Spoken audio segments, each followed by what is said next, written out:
Hi, good morning. Good morning, sir.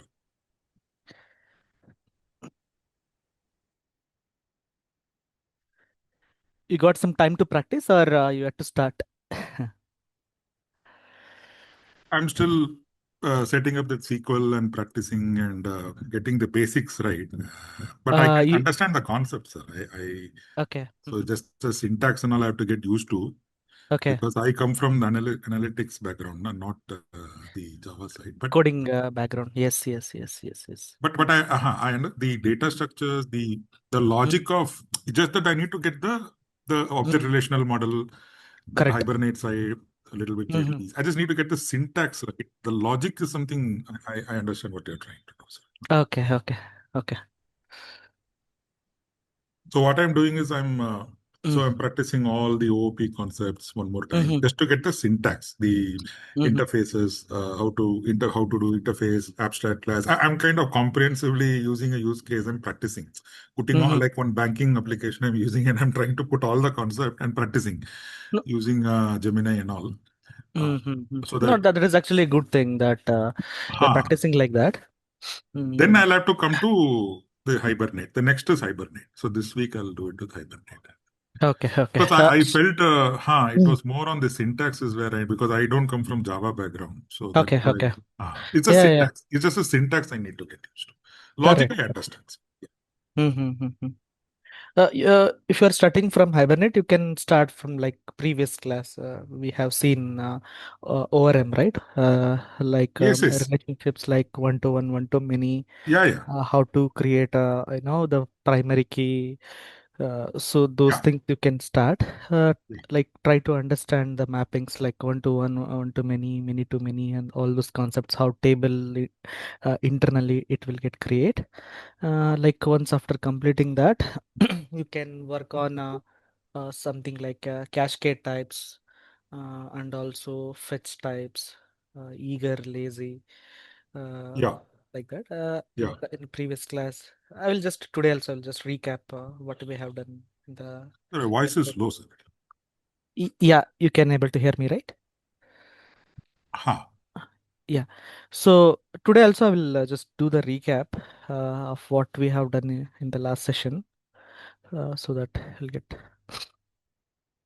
We'll wait for 2 more minutes. Let's see. Yeah, Others we'll can wait for join. no problem. Two more Just before minutes. that, while we are waiting, Mm, just wanted mm. to. So this when I start with Hibernate, I can start Hibernate before I go into Spring, right? I You think. can do. You can do. Hibernate is a separate framework. Correct. Correct. You can start like that. Yeah. Okay. So just now I have kind of reached this Mm, threads and exceptions and so all this practice. So now I mm, also set up the SQL now. Now I just need to do the connections. And this week is when I'll kind of come to the mm, point where you are mm, to mm. get that Yes. Yes. syntax. Syntax, for me, it is just the syntax, not the concepts. Yeah. Yeah. You can do that. Hmm. So the mainly is like idea of how things will work. Nowadays the AI is there. So if you know, if you like as you told, if you know how to use the syntax properly, so whatever the given requirement, easily we're able to develop things. Yeah, correct. I just need to, Mm, now I'm able to, one thing clearly see is what mm, exactly mm, the day you had explained the middleware, they say they what is that front end to back end SQL connection? I was, it was a black mm. box for me till I Ha, come ha, to ha. this class. Now, Mm. because I knew how to create tables and other things in SQL, then in Python Mm. we use it for data analysis and other things. Right, But from an right. application perspective, how that front Mm, end mm, connects to a back end is something it was a total black mm, box. I tried Google reading and all, but it was very difficult to. So that is why I came for these classes. Then mm, last mm, time you remember when we had this discussion on how this table creations happen, and then you are actually doing the whole ER in code rather than mm. behind. Correct, So correct, that correct. that Mm. is what yeah. So, good.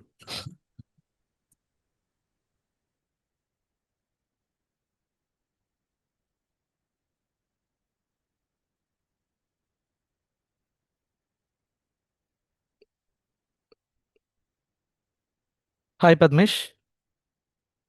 Hey Tejas. Okay, last session you were not there. I have covered the Hibernate mappings. If you get some time, you can go through the recorded sessions once, okay? Yeah, I was about to ask. I actually was held at Mm. work. Mm-hmm. So you are the one asked questions, right? So for you, the reason like I have come up with some materials. Okay, In the last class, I have explained all those topics. You can actually go through. Today also, I will just give you some glance what we have done in the previous session. okay. Okay. Yeah, so I Um, I use mm, I use a Mac system. I actually have mhm, set up my local for that. mhm, mhm. I'll be starting to go through import the assignments and run them as well. Okay. Yes, sir. Great. So guys, today we will be working on completely on the Spring security part. Okay, so this is like very interesting topic. Like I will explain like whole concept, including like how authentication can happen, how roles. For example, there will be a user role, admin role. How exactly, for example, if you log in as a user, how exactly only the user APIs you can access. Let's say if you are like login as a admin, how exactly you are able to access admin dashboards and all, right? Uh, so that is one thing, and also today I will explain like uh, how we can create JWT tokens. This is one of the interesting topic in Spring security. Okay, so all those concepts. So today I will explain to you. So like whatever the API you create, I will be sending you a document also. You can keep it for your reference. Uh, like this document is very important. So in that I have added all the modules. So even in your real time, also if you have any requirement, you can feel free to refer that document.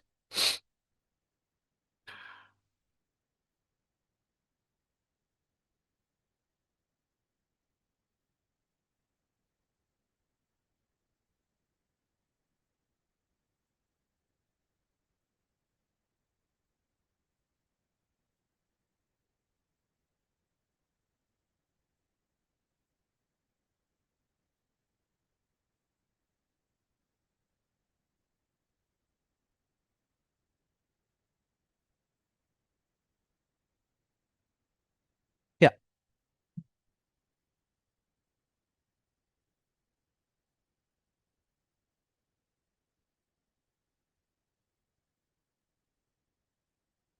So in the last session, we have started it with Hibernate mapping. So I have explained like there is a one address table and one employee table. So both are mapped to one-to-one relationship. See, one-to-one relationship, it can be a bidirectional or a single directional. If you apply the mappers like one to one from the both ends, like address table and also employee table, what will happen in employee table? There will be one foreign key will be generated, and also the address also there will be one foreign key of employee will be generated, right? So one to one mappers, and also this particular project I have shared in the uh, drive, okay, in the previous class. So all you can do is you can uh, create a database called as a product, and make sure that the username and password of your MySQL application is root, or if you want to change, you can feel free to change it here. And there are mapping classes is there. Okay, so what I recommend you is, for example, if you want to understand how one-to-one mappers will work, so just uncomment one-to-one and comment other things. Okay, you have to uncomment the one-to-one part and others you comment it. Then you run this store, which we have our main method, right? Main method. If you run the project, you are able to understand like how exactly the one-to-one mappers, and also go to the DB and you can also check how internally tables are created for one-to-one. And also here you are restricting like one user can have only one address, right? So what I did is like I have created like multiple employees. One is Ravi and another is Raju. So E1 dot set address one I have given, and also E2 dot set address one, like that. If I try to set like for one employee multiple address, it will not save, right? Since we have given like a one-to-one relationship, what will happen? Only for one employee, only one address will be saved in the background, so that you can uncomment here and also you can check it the things. Okay. Similarly, we have seen like one too many, like here we had like one question can have like multiple answers. So for this also, like what happened was there were two tables got created, like answer table, question table, like that. Then uh, yeah, so that like mappers and all, we have seen like how to set like one to many relationship, and also have explained regarding the cascade types also, right, in the previous session. So what will happen is when it comes to the cascade, there will be a parent and there will be a child will be there. Okay.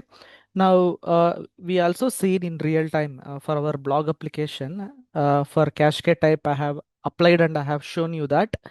For example, we have a user table, then we have a post table. So here, whenever you delete the user, right? So it has to automatically delete the post, because if user is not exist, then you can't maintain their records, right? So for that, what we did, we have applied the cascade types, and we have checked that in the blog application, we have checked that I deleted the user after applying the cascade. The other table, which is posts, also got deleted, right? So cascade types we have seen, and also we have seen this join column also, right? So join column is nothing but it will uh, like usually Hibernate, what it will do, it will there will be some naming conventions will be there, right? For example, answer and question will be there, right? So there will be convention like a question underscore question ID, like that it will create. If you don't want to do like that, so at the rate join column QID, if you do like this, so Hibernate will not use their convention. Instead of that, QID is the column it will create. Okay, so this and all I have covered, and also many to many also have covered. So what happened was there was one answer table got created, question table got created, and there were one more table. In that table, both questions and answers got mapped, right? So there were like question IDs were there in one table, in the same table, and the answer IDs will be there. Both are like mapped. So for many to many, and I asked you guys to try like many to one from that Tutort. I hope so. Once you guys are free, right? So what you do, just import the project and try to execute one by one. So here just we have class files one after another. First you learn one to one, then after that you comment one to one, then you open the one to many, execute, try the see the tables, how it is creating, how the values are able to set.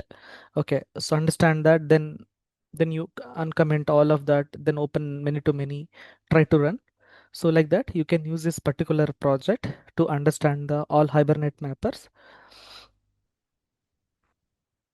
Apart from this, we have also seen like fetch types, right? In the previous class, have explained that. So we have something called as lazy, and we also have eager, right? So what is the difference between fetch type, eager and lazy?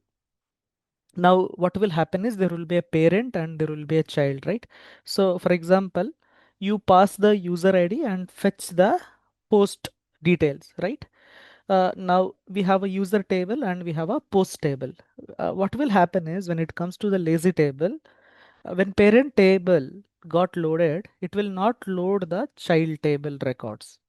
Okay, if you mark lazy, when parent table uh, records got load, child will not load. Okay, but child will be loaded whenever if there is any requirement. That time only it will load the child, right? That is actually a lazy. When it comes to eager, as soon as parent table records got loaded, child records also will be loaded, right? So that is actually called as fetch type eager. So yeah, so these are all the things I have covered in the previous session, and we worked on this particular blog project, right? And we have completed like creation of a user, creation of a category, and creation of a post, how to establish relationship between post to user, post to category. Then we have used mappers, like what is the relationship between post and user, similarly post and category, right? So all these things I have covered. So I want you guys to, like, if you have not having time, at least import the project, right? Just create just a the table name, whatever I have used. For example, I have used demo table, right? Just run the project, and you can at least test the APIs. Open the Postman, go to the user controller, create some users, update some user, delete some user. So then you go to the category, add some categories. Similarly, go to the post and try to create the post. When you are creating a post, pass the user ID, category ID, create the post, get all the post, right? Get the post based on the user ID, get the post based on the category ID. So yeah, I have covered till now. Now, uh, let's discuss the Spring security part. Okay. Now, like, it should not be a one-sided. Okay. So I want everybody to involve and you can speak. Even if it is wrong, that's fine. Okay. Now, we'll start from the Spring security, right? In Spring security,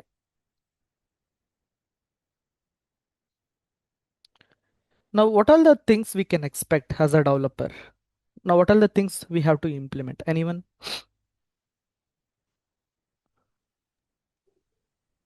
Authentication and authorization. Okay. So one is authentication and authorization. Okay. Now, what is actually authentication?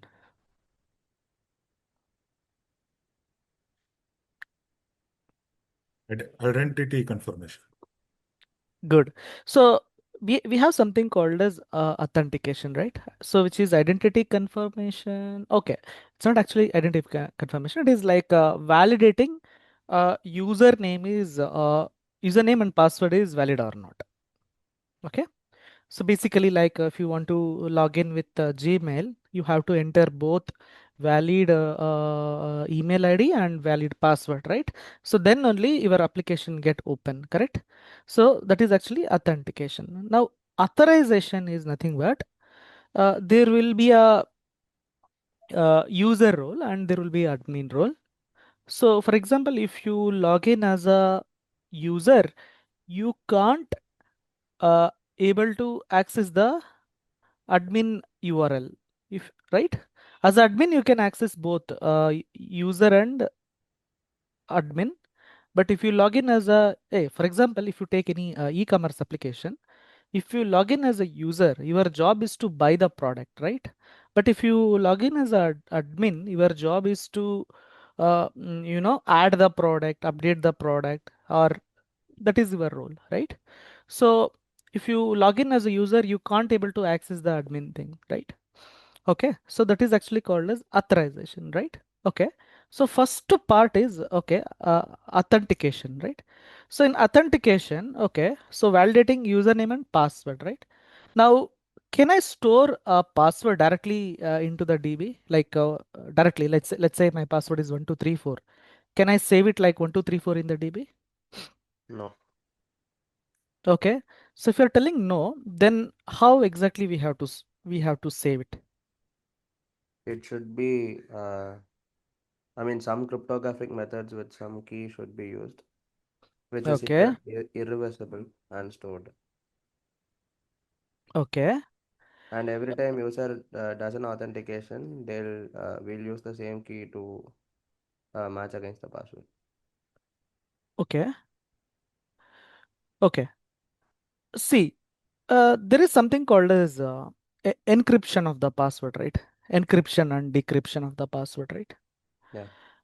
But see, end of the day, even if you do the encryption or decryption, it is based on an algorithm, right? So internally, there will be a algorithm will be there. So whatever in the algorithm we ask to manipulate the password, that will be stored. For example, let's say if I store like 1 2 3 4, in the DB, there will be a combination of text, numbers, and also some symbols also, right? So that is actually it will be in encrypted format, right?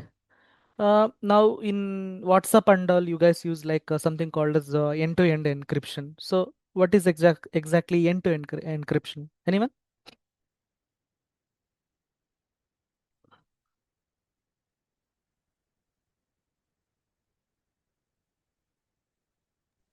It means the messages are also uh, Mm-hmm. not directly, as in encrypted so that it is not directly accessible, right? That is what it means, right? See, for example, I'm sending you the message, right? Maybe I'm sending you the hello. So when I send it, what will happen? The data, whatever it is sending to you, it will be encrypted. So in between, whoever want to access, it is not possible. So end-to-end encryption. So which mean at the person who reads the that particular message in his device or in your phone. So what will happen? It will decrypt and you are able to see.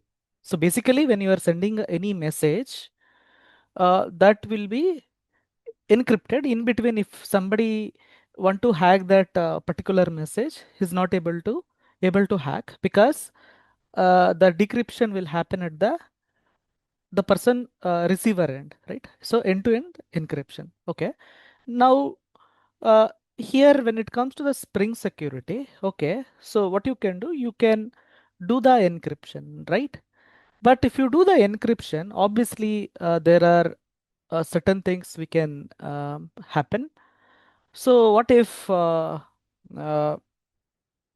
maybe a database administrator can hack, right? So there is a possibility. So for example, you have encoded and you have stored it in the DB.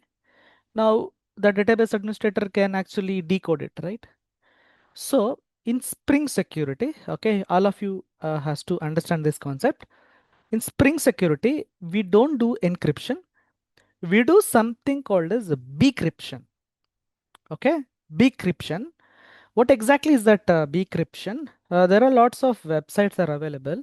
You can actually go through something like bcrypt. Okay, so now how exactly it is actually different from the encryption, right? See, encryption, for example, if you pass uh, hello, right? If you have like hello, if you do the encryption, okay, it will convert it into some encoded format, but it will not change, right? For example, hello means there will be a uh, encrypted format, there will be some text, right? But when it comes to the bcrypt, for example, hello is there, right? Hello is there. So for example, if I click on generate hash, now what happened? It generated some kind of a code, right? But for the same hello, next time if you do the same thing, it will change. See, it will not remain same. So each time when you are like decrypting, each time it is changing. It is not same. If you are encrypting, there will be a same. For example, hello means there will be a same text will be there, encoded text will be there. But decryption is very different. Decryption is like for example, even if you are passing hello, like each time you say it's changing, it's very hard to decode because for every time it will change. See? So now in Spring Security, I will be using something like bcrypt, right? So that time you should not use why we are using bcrypt. Okay, in Spring Security we are using bcrypt because so whenever it is kind of encoding, each time it will give like different values, right? So okay, okay. Now what you understand is okay when you are saving the password, the first thing is you have to bcrypt and you have to save it, right? Okay, that is first thing. uh, when we are saving the password, we have to bcrypt. Okay. Second thing is we have to check the username and password is matching or not. Okay. So that is the second part. Now, when it comes to the third part, so this is something related to the accessibility or authorization part. There will be a like user role and there will be a admin role, right? So if you log in as a user, you are not able to access the admin role, right? Okay, that is actually called as authorization. Okay, now the third part we have something called as JWT token. Okay, so now why we have to use JWT token? So it's not like validating username and password is sufficient, right? So instead of that, we have something called as token. How exactly this token? It's very simple, right? So whenever like if you go to a store, if you go to a hotel, if you want to purchase some food, so what the cashier will give, they will give you the token, right? So you take the token and you go to that the counter and you show the valid a token, so they will serve you the food, right? So that is thing, okay, and that is actually called as JWT token. So JWT token, what you can do, you can actually uh, you can generate the token. That is first thing. Second thing is like you can actually with the token you can set the expiry also. Okay, so you can give expiry like 10 hours, 24 hours. Okay, or if you want to configure like a 1 month, 15 days, however you want, you can configure it. So token also there will be an expiry, right? So that is actually regarding token. And in token also, for example, if you log in as a user, one token will be generated. If you log in as a admin, different token will be generated. Okay, you not able to use user token to access the information of a admin, or you can't use admin token to use the access of the user, like that, right? So so all the things whatever we have discussed, so how to store the password, how to decrypt and you can store it, and the authorization part, so all the things today I will discuss with you. And there is one document I will share with you guys. Okay, so here you will get many methods, you don't have to know everything. Okay, so instead of that there are few things. Okay, there are few classes. So if you understand how to work on it, it will be easy for you. Okay, you don't have to remember many things. Okay, okay, so let's get started. Okay, so first part what I will do now, I will add the dependency. Okay, for our project we will add the dependency. So currently if I run the project, see in our project we have like a user post category, right? So which all, how exactly we can configure it? Anyone? How we can give the role based for user post and category?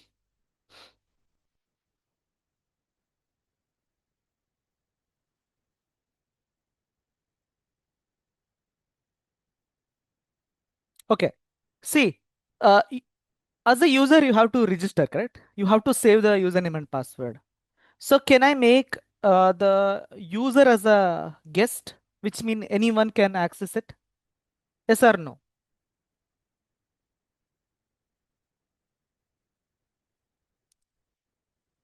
Okay. So I can make user as guest. Okay. So anyone can actually log in and anyone can register. Okay. That is first thing. Now the second part is category will be admin. Admin can only create the category, not the user. Okay. This is category. Now the third part is the post. Who can do the post? User can do the post, right?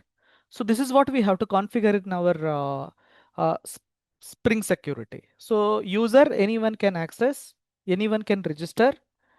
Similarly, we have like a category. Only admin can add the category, not the user. Then post is there. Only user can create the post. Okay, so like that we have to configure. Okay, so the first part is we have to add the dependencies in our project. Okay, this is our project. We have to add the dependencies. Okay, so first let me add the dependencies.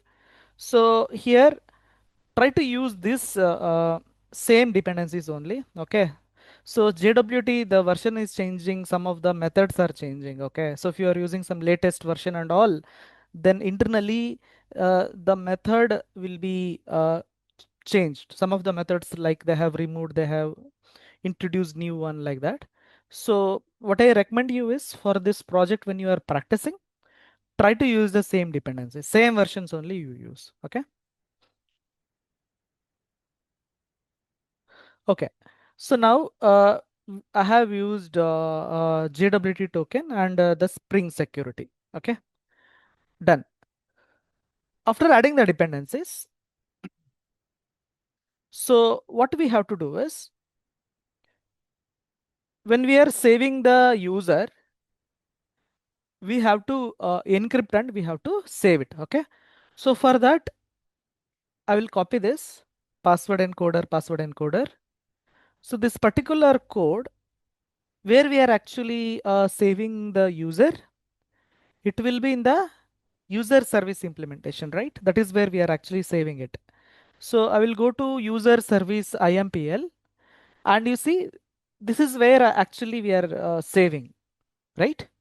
So I can add this, the password encoder, and let me import. Mm,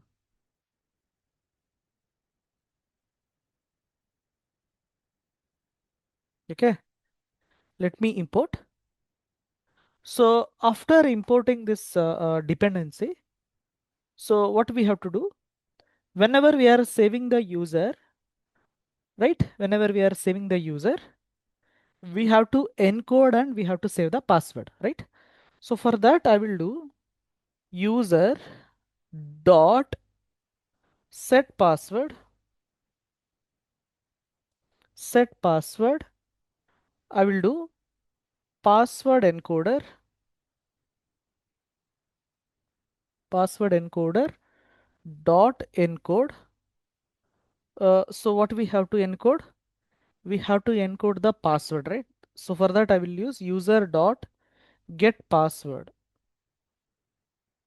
Okay, that's it. Now what will happen whenever you save the password? So what it will do? The password will be decrypted, right? The password will be decrypted. So here we have doing the decryption. Then we are actually saving it. So if I run the project,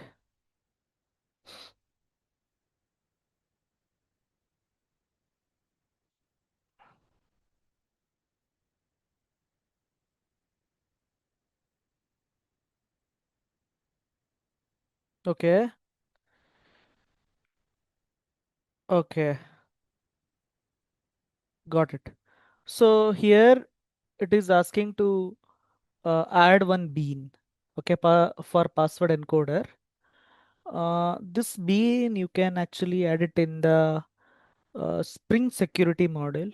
We have something called the Spring Security config, right? So there we can add it. Maybe for time being, I will try to add it here. Let's see. I will go to here. See here, it is asking to inject. So whenever you get like this, inject point like this, we have to create a bean. See how we have created for model mapper. Similarly, we have to create a bean.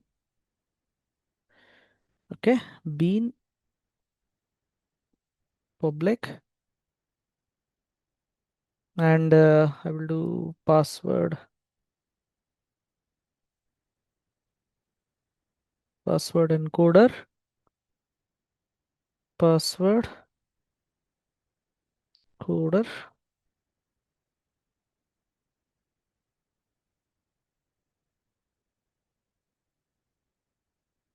Let me import the same thing. Return new password encoder.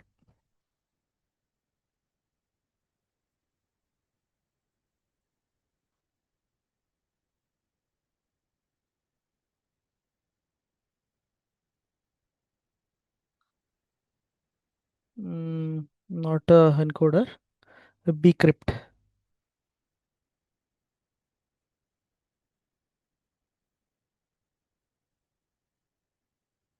Okay, let me import and save. Let me check now.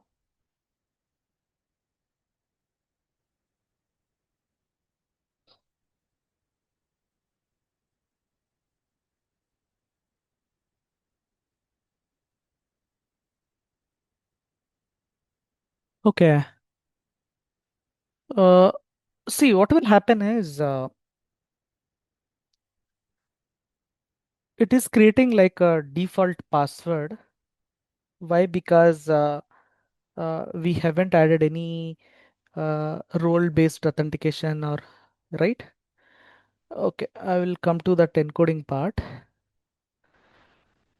We'll proceed with other steps. Okay, so now we have like a user, right? We have like a user. What we have to do is we have to create something like a role. Okay, for example, uh, one table will be created like this. Okay, table will be created like this. Whenever you add a new user, okay, the new role will also get created. Okay, so the users and roles will be added. Okay, so for that, so now I will be creating the role class.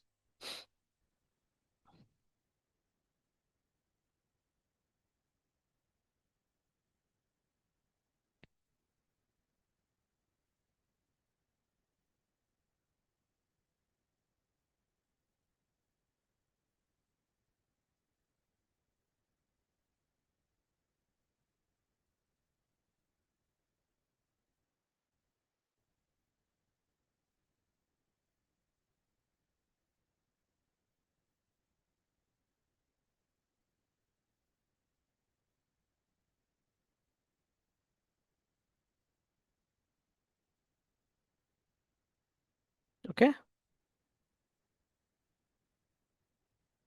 so at the rate ID, at the rate generated value strategy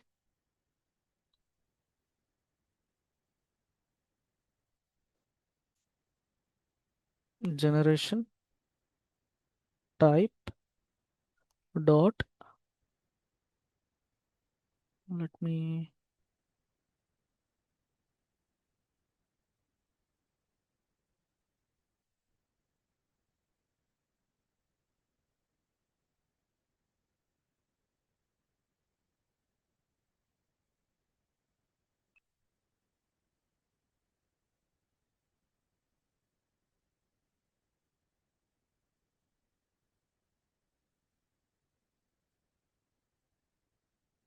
let me import this ID and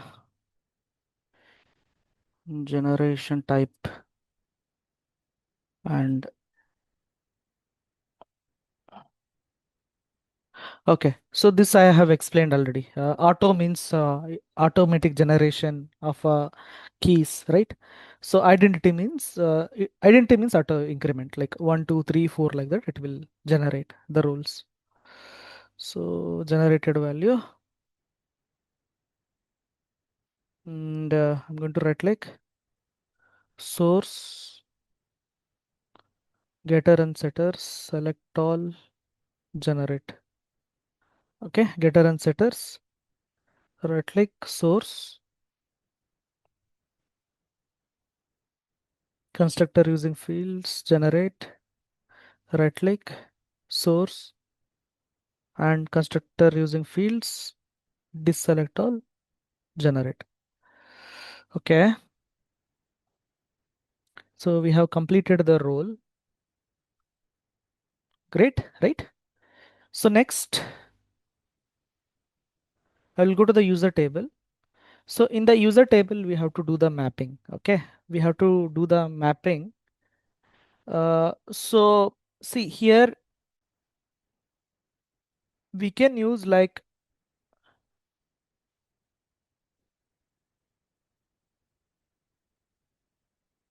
many to many. Okay,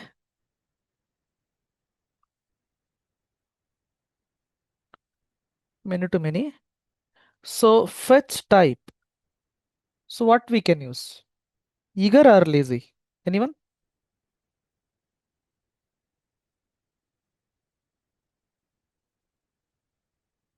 Can I use eager or lazy here for roles? We have to use eager, right? Because what will happen like when we are doing the login, so we have to identify as soon as user get login, we have to identify the role, right? We can't use lazy here. What is actually eager lazy? Like morning also I had told. Eager means it will load both like whenever we I mean for eager both the child and parent table values will be loaded. Okay, join table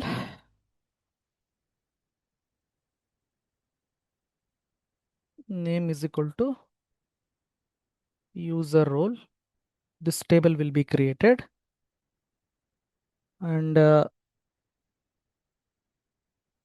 you can give like join columns is equal to at the rate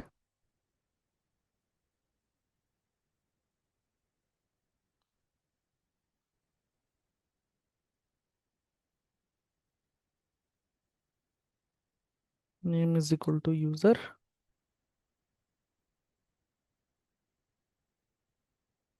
and referenced column is id.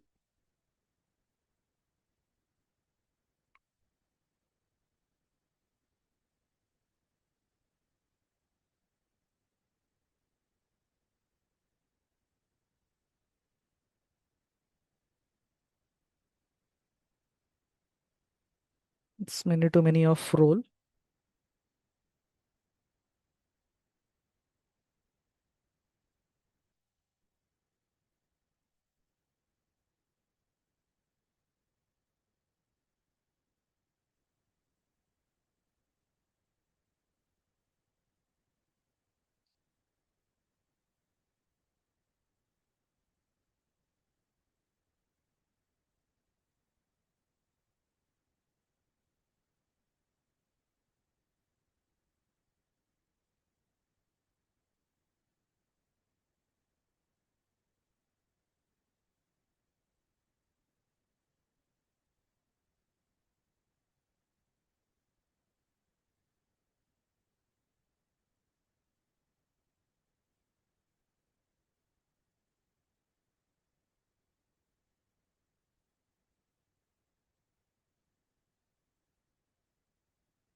Just copy from here.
In some import is having issue. I have used star for now so that it will import all the the import. Okay, so basically what will happen? We have like a user table and role table. So what will happen is there will be a one more user role table will be generated, and there what will happen? Uh, like user IDs and role IDs will be mapped. Okay, so let me use getter and setters here.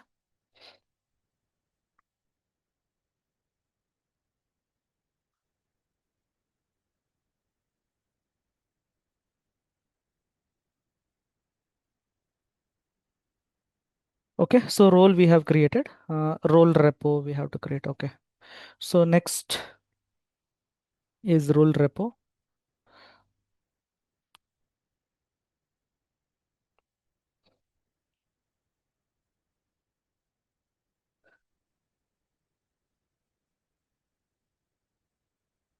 Extends JPA repository,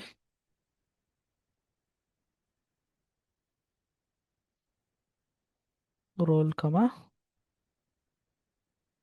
teacher.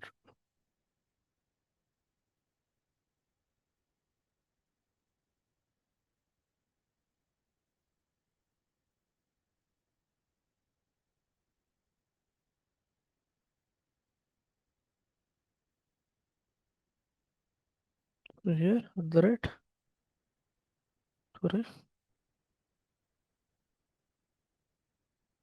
import.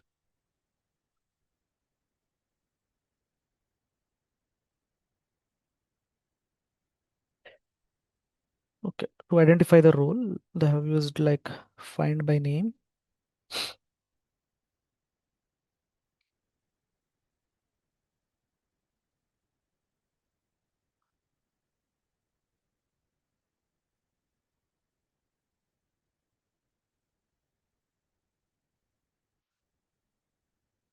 Okay, so there are too many class files are there. Okay, so I will add one by one, and I will explain to you the each part. Okay, so how exactly that each method or why we are writing too many classes and all. Okay, so next we have to create one DTO here.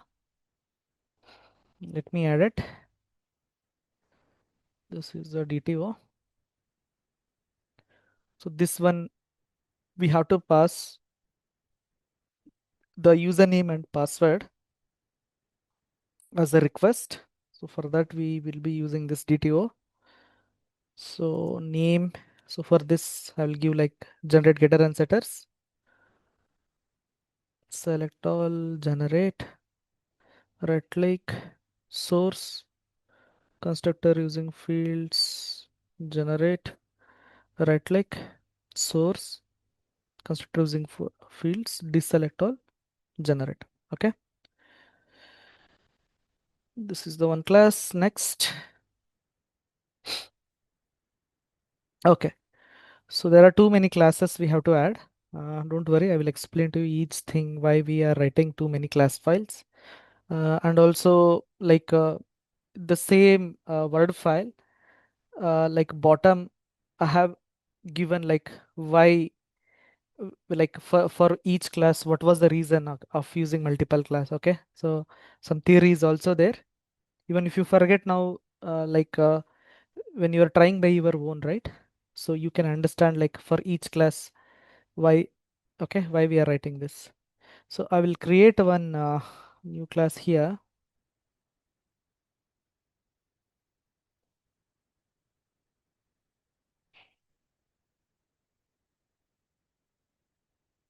Let me add service.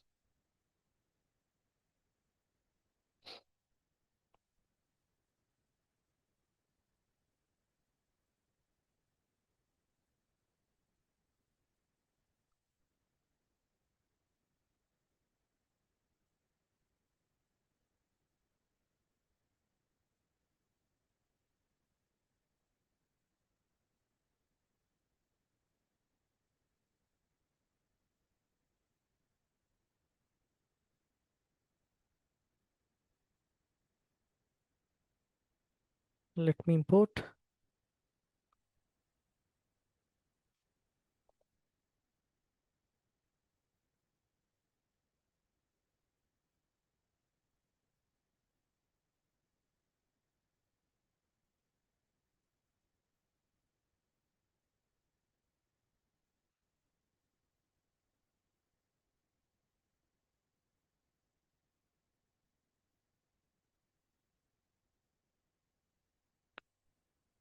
Okay, so in this class, basically, like whenever we log in, so here we are checking the name. Okay, if name is not exist, then you will get like user not found. Okay, and also here we are actually identifying what is the username, what is the password, what is the role, right? So that is what we are identifying here in the custom user detail service.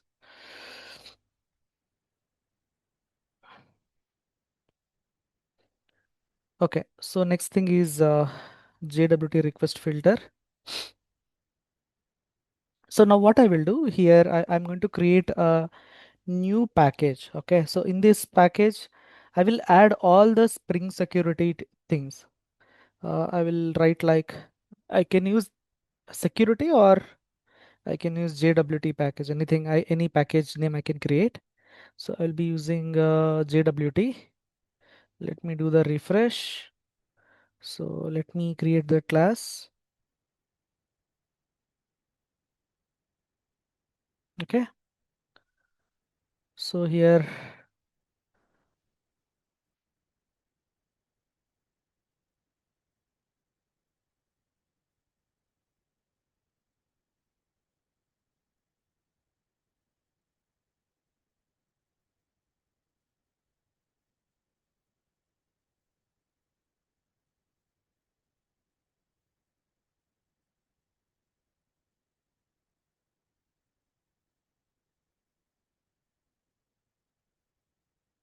okay. So I'm just importing this. So we have to create this JWT util class, which is very, very important. Let me let me import other, and also when you are importing, be little careful because, sometime, like if you try to import, like for one particular value, there will be multiple imports. So it's, you can't blindly give like import.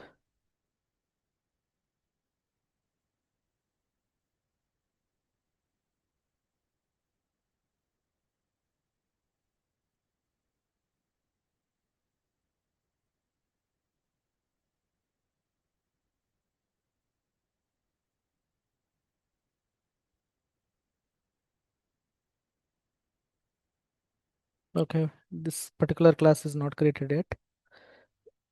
Just import whatever is available for now.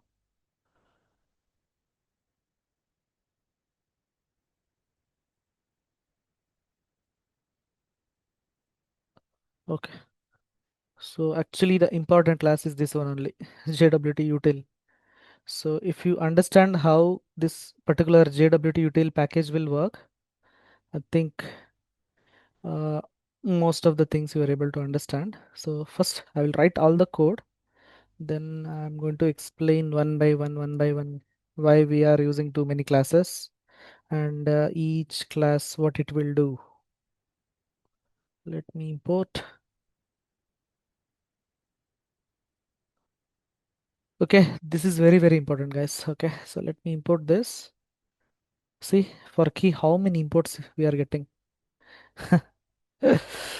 Approximately 10, right? So here I will use security first. Let's see. Keys. Let me import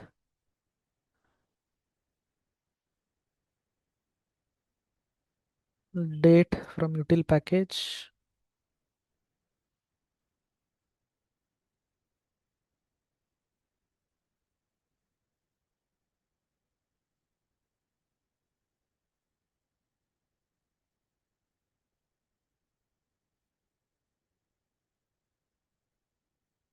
User details. Util package. Hash map from util package. Okay. And algorithm is there. Let me import.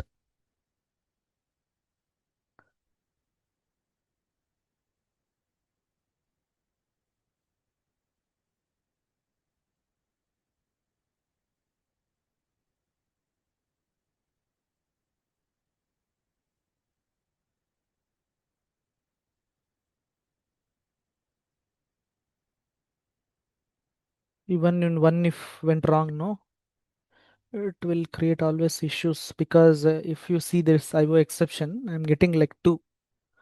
One is IO exception, another is JSON web token.io. So I think this is IO exception, I guess. Okay. So in this class, everything got imported properly, but this claims, see how many I'm getting. I think this is util, I guess.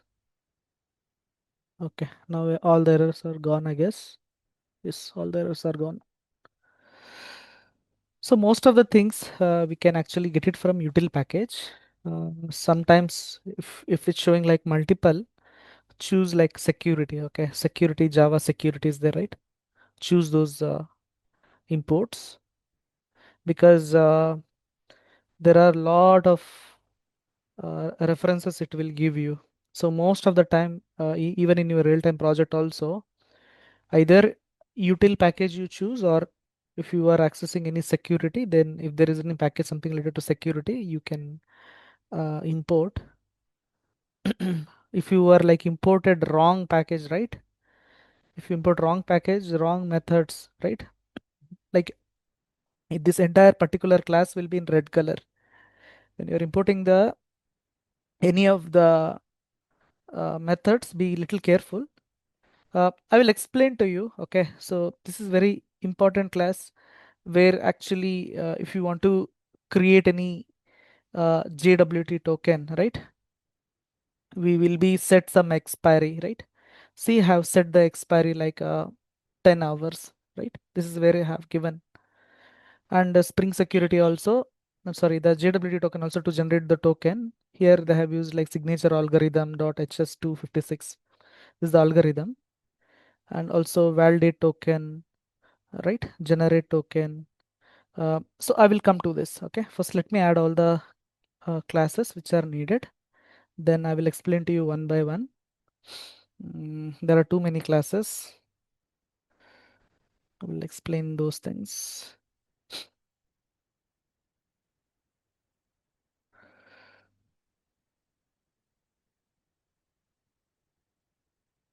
Okay, this is very important, Spring Security config. So if you understand this particular class, I think around 50% of the Spring Security easily we're able to manage. Okay. So in this particular class, I will explain to you how you can actually configure that the URL, right? There will be a guest URL. There will be a role based, right? User roles and all. So this is very, very important class. This is also I will explain in this class how exactly in real time, if you get any challenges, how exactly going to, you know, define which one should be uh, the guest and which one should be the, okay, all those things. Let me add it. Yeah, we have to import all the packages, auto add, custom user details, uh, bean, password encoder,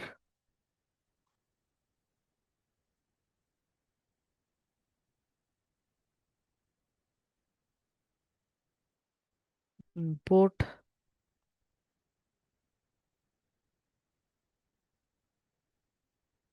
import. So here we have to play.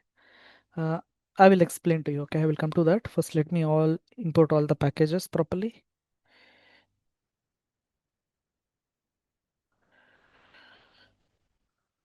Uh,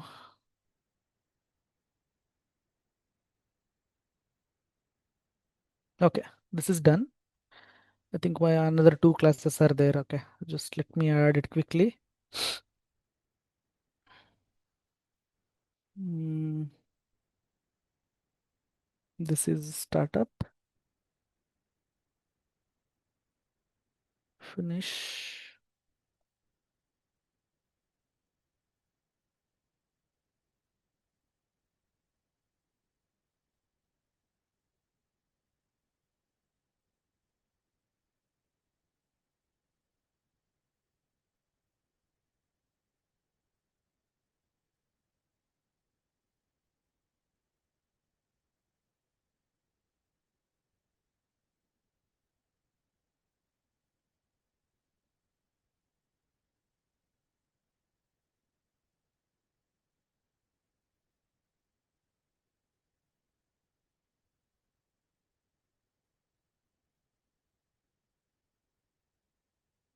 Let me see here. See, role means how many packages I'm able to get. So here, how exactly we're going to identify which one is yours? So you know that role package is there in the entities, right? So that this one, the last one, import role com.example demo.entity. By mistake, if you choose any other one, it will be total disaster. Okay. So let me import and user, and also see now user how many things will get, right? So we are getting from entity package. Okay, this is done. I think we need to use the last class for login. uh,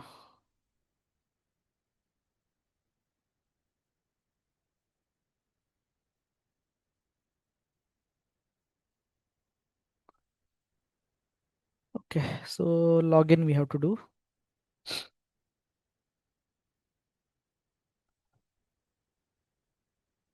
this particular is very interesting actually. I will explain to you this point also.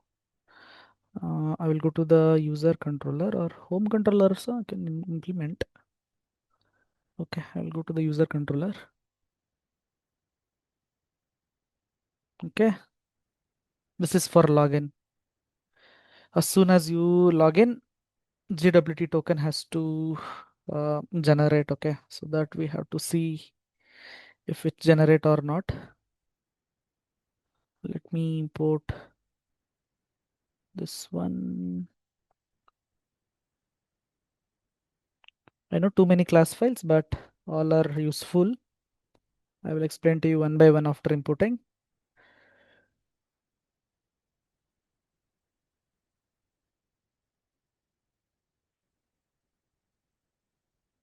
Okay, custom details.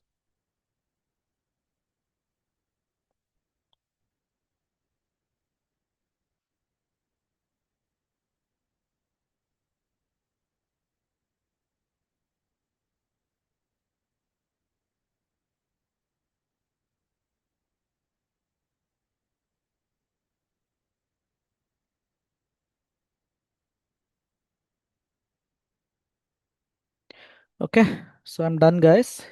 Now I will explain to you the each part. Okay, so listen to me carefully. Let me import this util package. Okay, I will explain one by one. I will explain. Great. Okay, so yeah, so the we'll start from the login perspective. This is the login, right? Uh, Now what I'm trying to do is there is something called as startup config.java. Okay, startup config.java. So in this particular class, as soon as I run the project, so total two users will be created. Okay, you can see total two users will be created. One is admin. Okay, admin. So the password is like admin123. Okay, but it will be encoded or decrypted. So next I have like user, which is Tejesh, and the password I'm going to use is Tejesh123. And for admin and the user, as soon as I run the project, okay, the roles will be created. Okay, so whenever if you want to uh, like before you start the project, okay, if you want to set some values or anything, what you can do, you can use @configuration. So in that you can add whatever you wanted. So as soon as you start the project, so this particular users will be created in the DB. Okay, so I'm like currently there is no users in the DB, so that is the reason I'm kind of hard coding these values. Okay, so there are some values here because see here the passwords and all like not be crypted, right? So what I will do, I will just delete it. I will just delete the user table. I will delete delete table.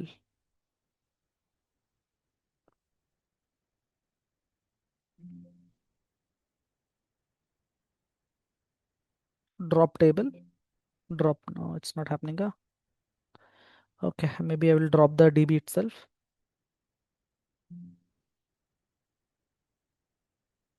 and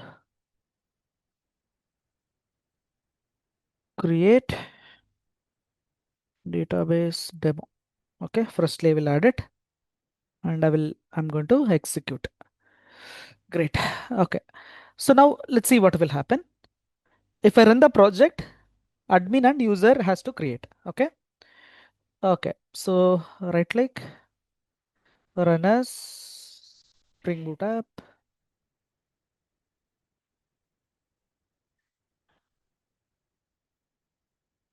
Okay, it's telling that password encoder because twice I have added the bean. Okay, due to that. So let me remove it from the here. Let me remove this. Now let me run.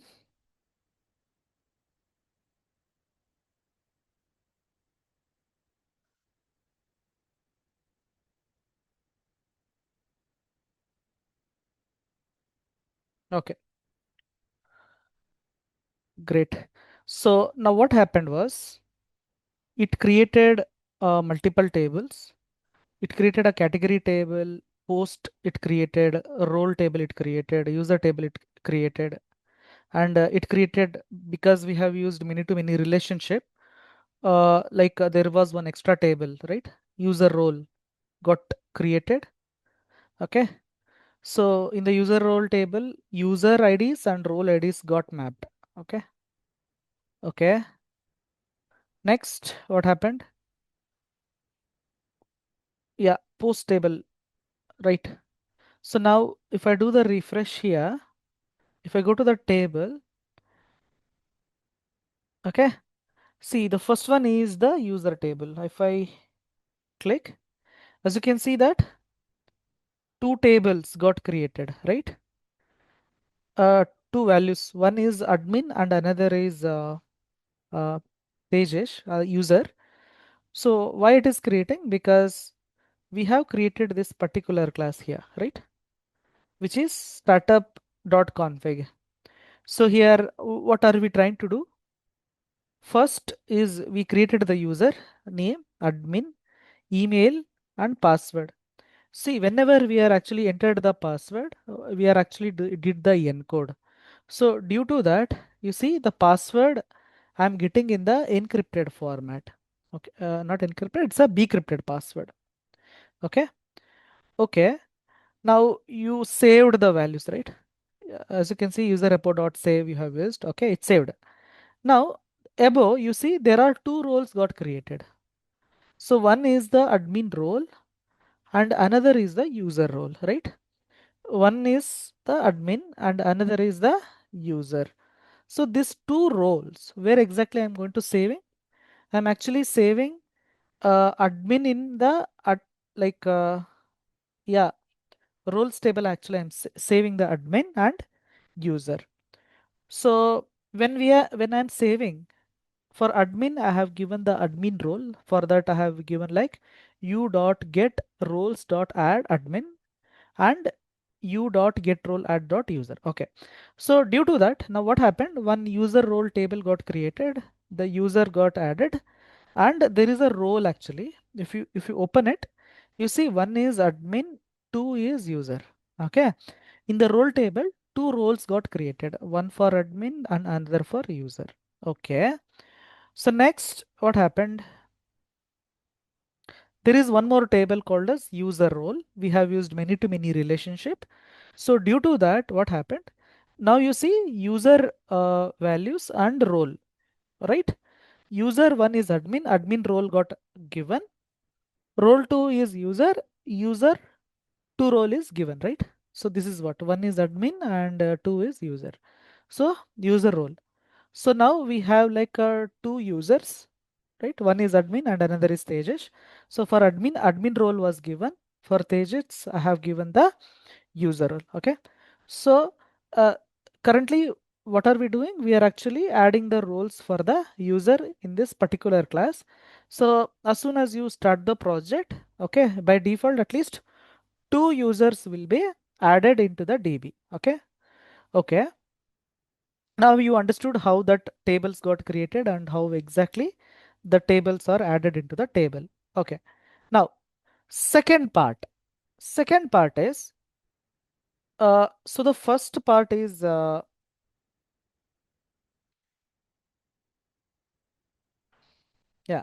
So the first part is guest is there. Guest is there. Now guest is like anyone, right? From the application. Anyone can log in, right? Log in. Or anyone can register also, right? Slash register. So what you can do, guest one is login and another is register. So this should be the guest. So anyone can access, right? Okay. Next is the user. Now what all user can do?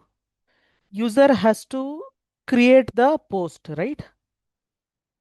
Create the post. So slash posts, uh, like whenever we are creating the post, we are actually give the user role for that. So next is the admin. Now what is the job of the admin here in the application? The job of the application is admin is he has to create the category. Create the category. Okay. So admin role is to create the category. User role is to create the post. Then the login and register both are what? Both are guest, right? So this is how we have to configure now. So now in which particular class we have to configure it? There is something called as Spring Security Config. Okay. So there is something called as Spring Security Config. If I go to the Spring Security Config, uh, yeah, in the JWT, I have like security config here. Okay.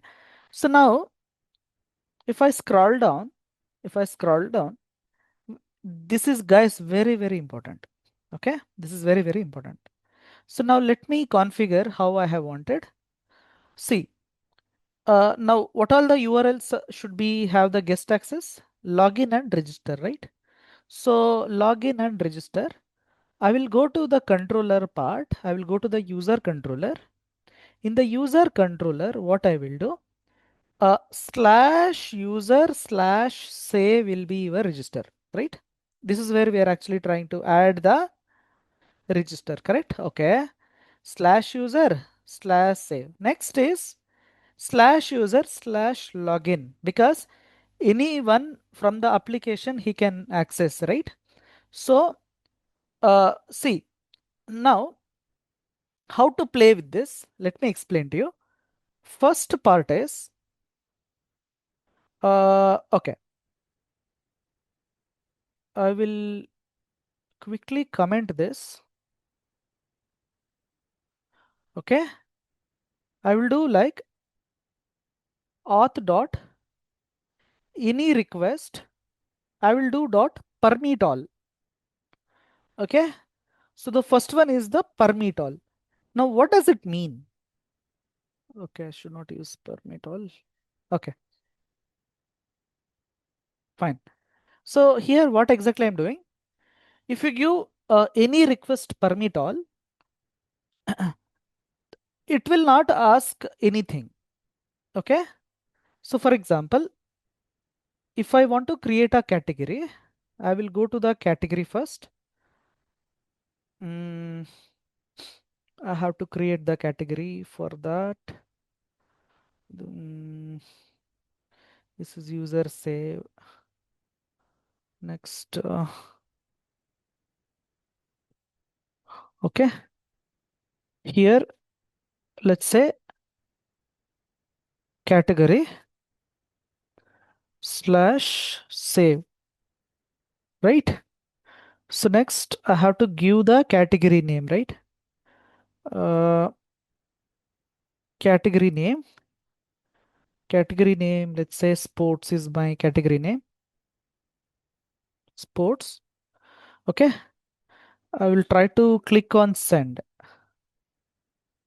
Think the project is not started. Huh?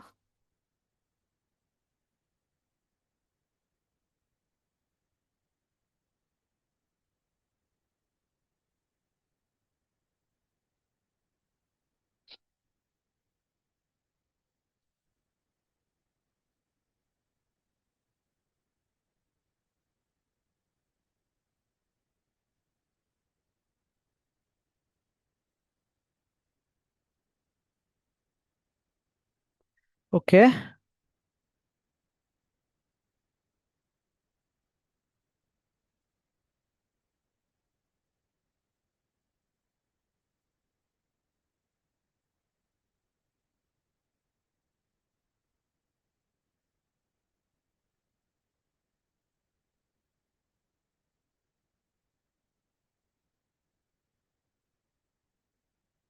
Okay, slash categories. Okay, this is not category, categories.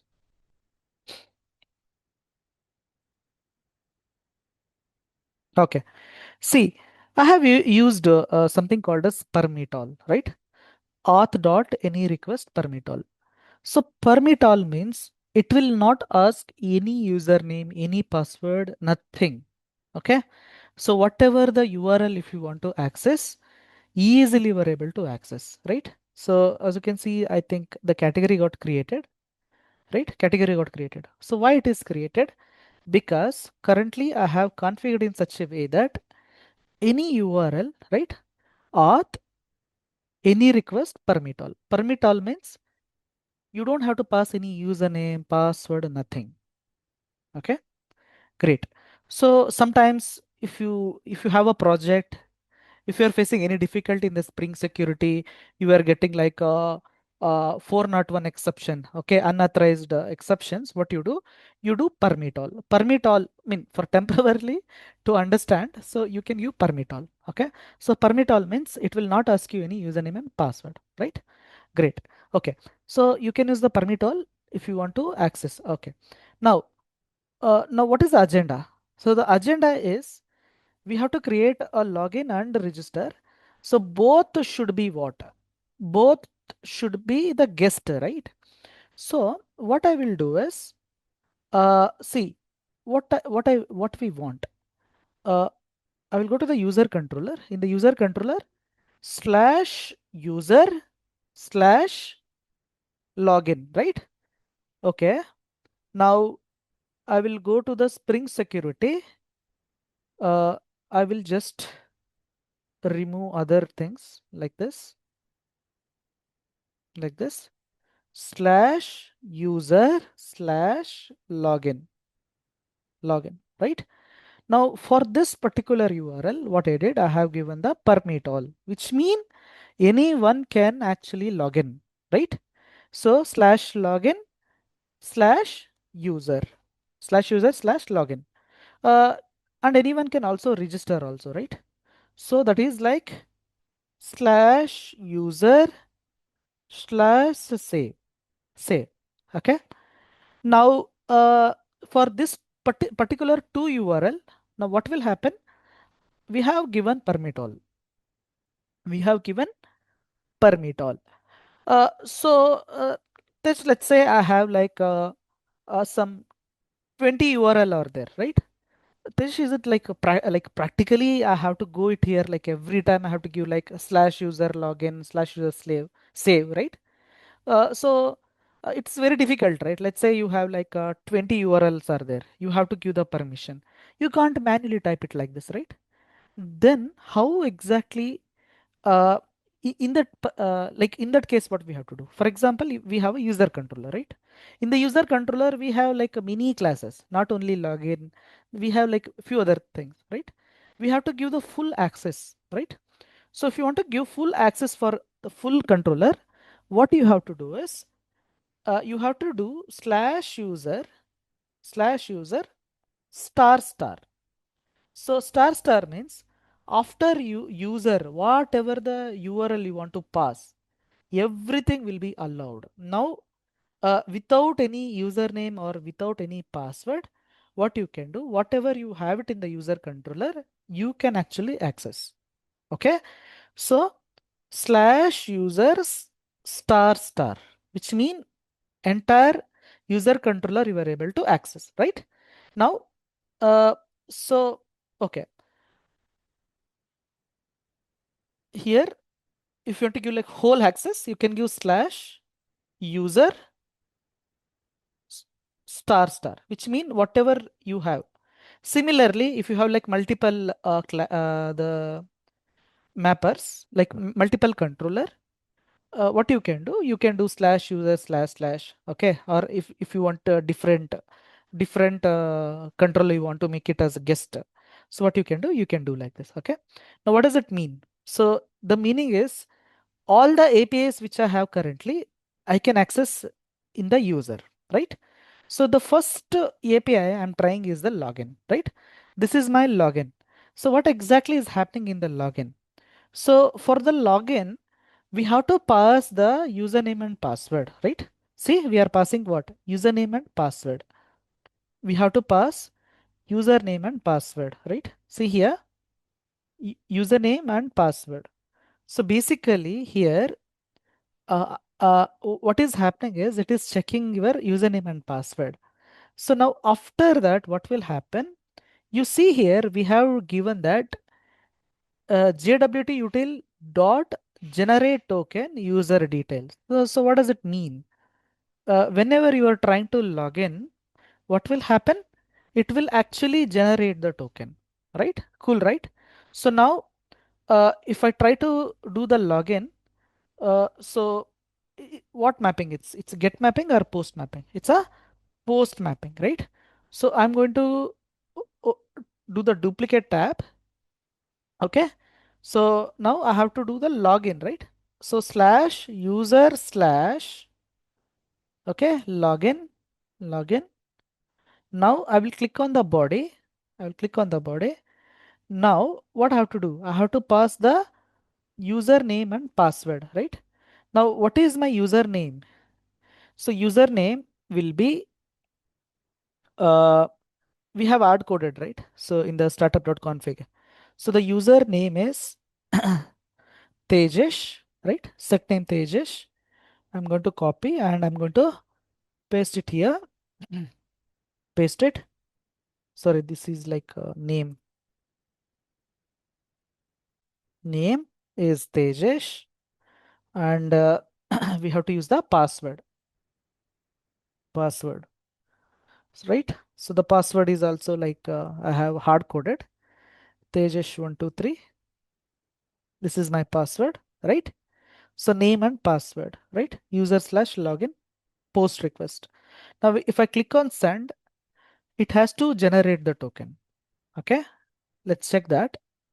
If I click on send, see what happened? It generated the token, right? As you can see that, why it is generating the token? In the user controller, we have created a JWT util generate token user details, right? So whenever you do the login, what will happen? It will generate the token, right? Generate token is there. Now, if you pass the invalid, for example, one password I will put invalid. If I click on send, it should not generate, right? So if I click on send, as you can see, I'm getting 403, right? Unauthorized, right? So forbidden I'm getting. So if I pass valid, then only I'm able to generate the token, correct? See, it generated the token. Okay. Okay. So till now, what we have done is we have created two users. Okay. For two users, we are actually, be encrypted and we are saving. Now, the second thing is whenever you try to log in, the token is generating. Okay. So any questions still here?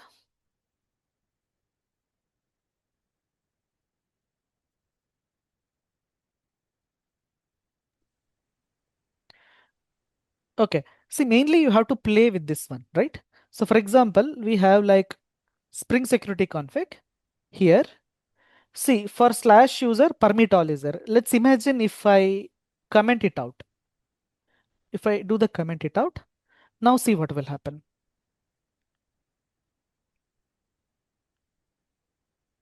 Okay. Now, if I try to log in, right? If I try to log in, uh, say I'm not able to access. I'm not able to. I'm not able to create the user, right? I'm able to create the user because for the user, okay. Yeah, Padmish, tell me. Hey, sorry.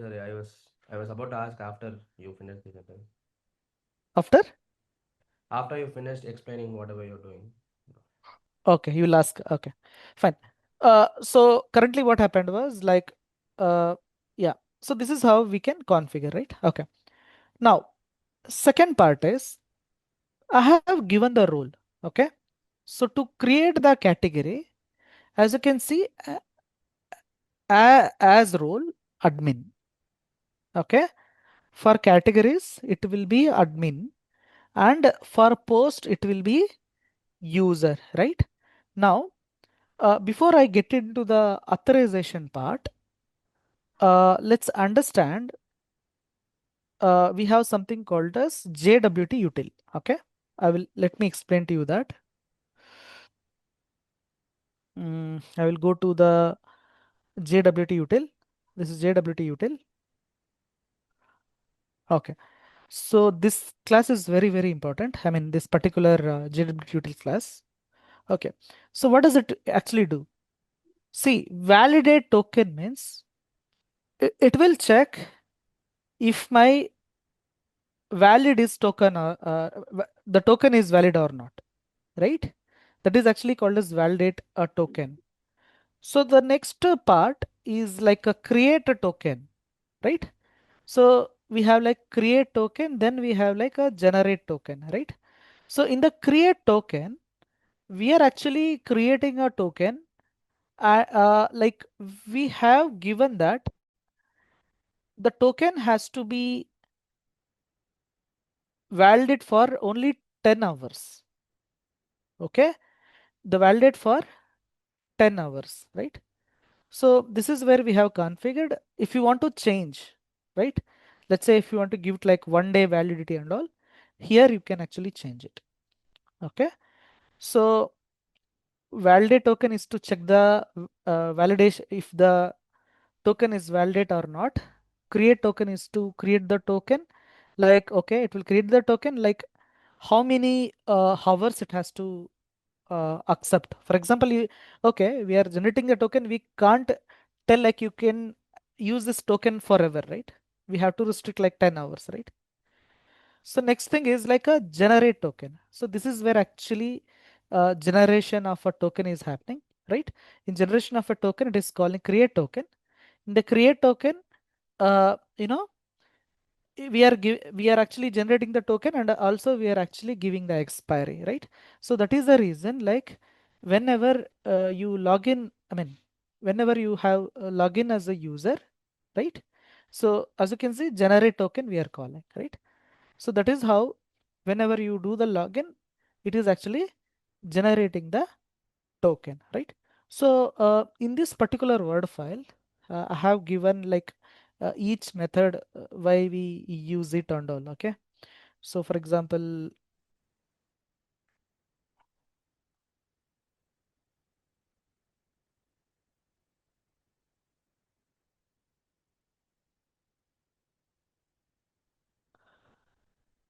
okay, fine. So next part is okay. So till now we are at the login. Okay. So from there we will go to that role based authorization part. Okay. I will come to authorization part. Now, who actually can create the category? Admin can create the category, right? Who can create the post?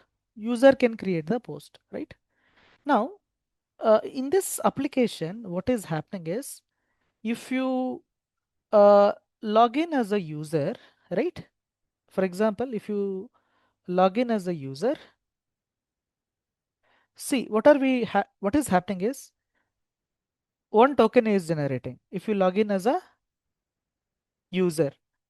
Now, if you log in as an admin, for example, let's say I will log in as admin. Now, what is the username and password? Uh, the username is admin, password is admin123, right? So I will give like admin and admin123, admin123. If I click on send, it will generate admin token, right? So if I click on send, see what happened? The token got changed. If you log in as a user, different token got generated. If you log in as a user, different token got generated. Now, why we are doing like this? For example, let's say you have to create the category, right? Let's say you have to create the category. Now, I will create the category. So I will click on the body and I will click on the post and I will click on raw. I will click on JSON. Okay. Now I will give like a category name and the category name, let's say uh, programming, right? Now, if I click on send, I'm not able to create the category. Why I'm not able to category? Now, if you want to access the category, you have to pass the token, right? Then only you are able to access the category, right? So guys, any API, okay? Uh, for example, we have a category, then we have a post, right? Now what are we doing? We are actually creating the category, right?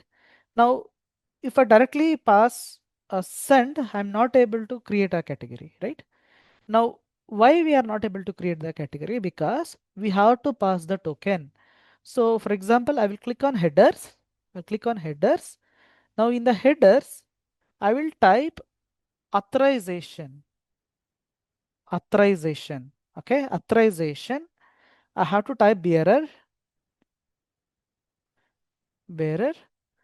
authorization bearer. Then we have to pass the token, right? Okay. So now I will first let me uh, yeah. First let me log in. See, if I log in as an admin, now what happened? Token generated, right? I will copy this token and whenever I am creating a category, so we have to pass the token. See, authorization bearer, then we have to paste the token, right? If I click on send, see, now only I'm able to generate, right? So how exactly this is working, right? So that and all we have configured in the this the JWT request filter.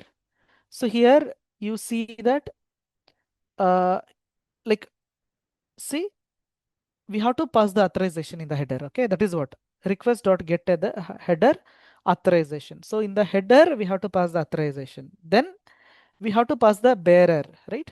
Bearer, then space, right? This is also important. If you remove the space, then we are in the trouble. Bearer space, then followed by the JWT token, right? So that is how. So we have configured in such a way that if this particular URL has to access, we have to pass what? Authorization, bearer, and token.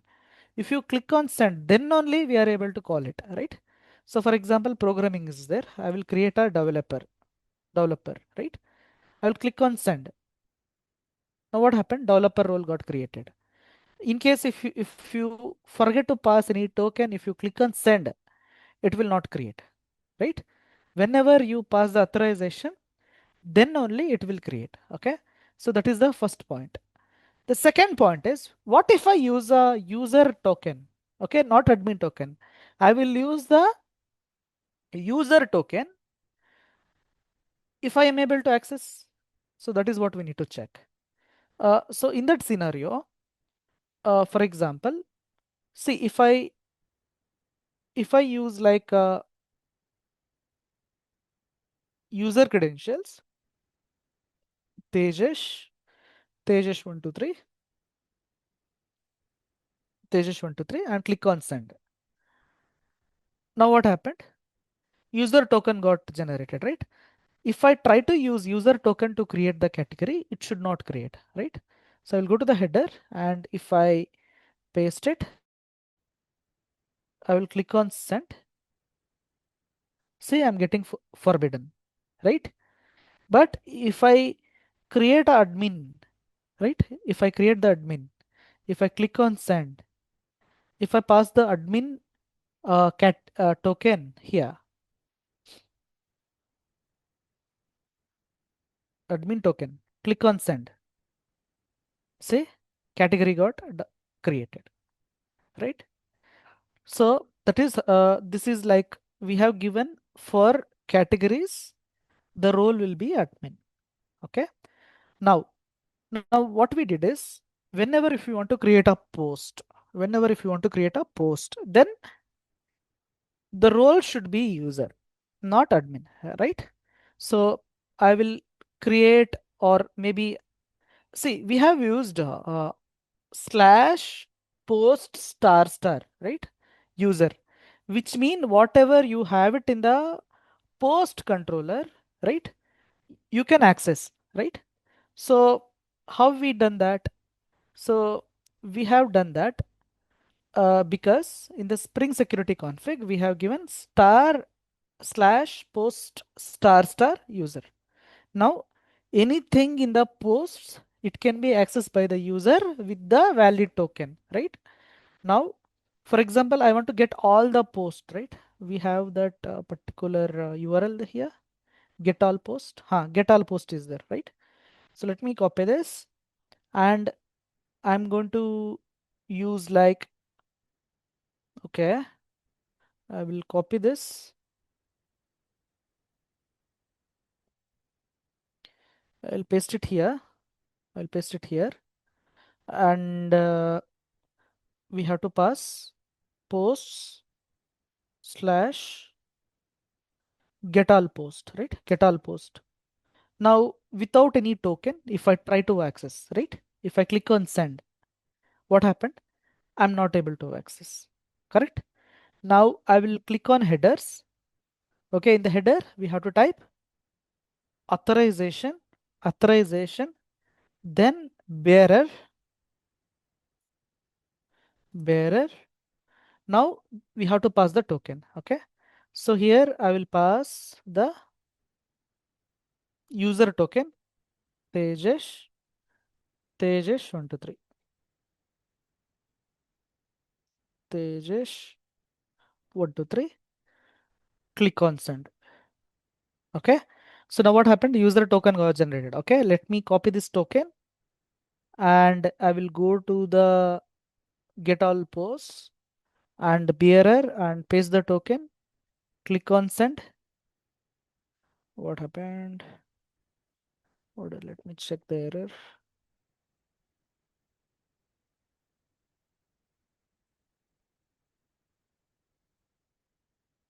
Oh, spelling mistake. Posts. Posts. Posts. Click send.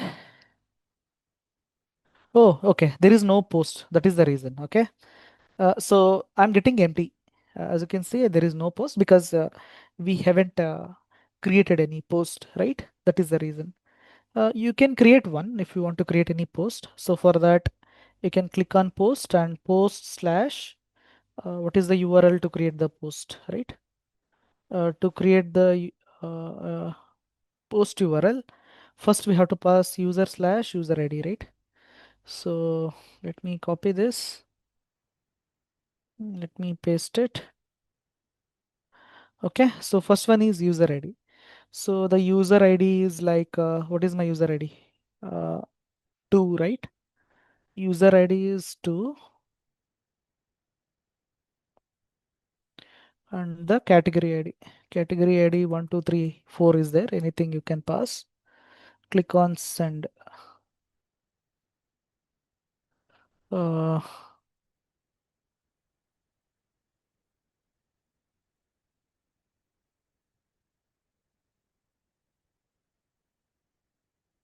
okay, because I'm not passing in the body, right? This header body, I have to pass the values, right? So click on JSON, and to create the post, we have to pass what? We have to pass the title.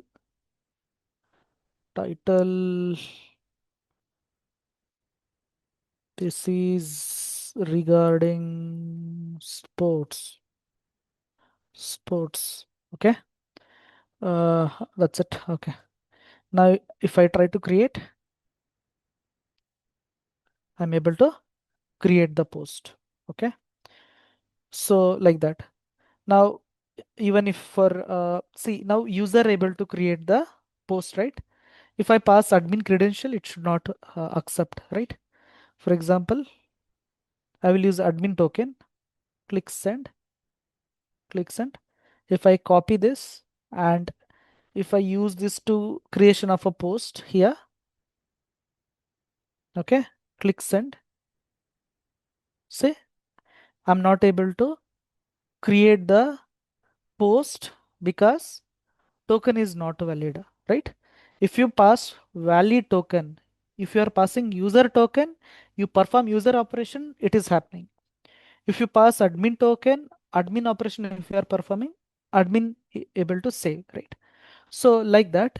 So so that is what you have to understand this concept of this Spring Security config, right? So in the Spring Security config, this is important, very very important. So this is where in the request matchers. So what and all is the guest URL? What and all the URLs should have the admin? What are all the accessed by the user, right?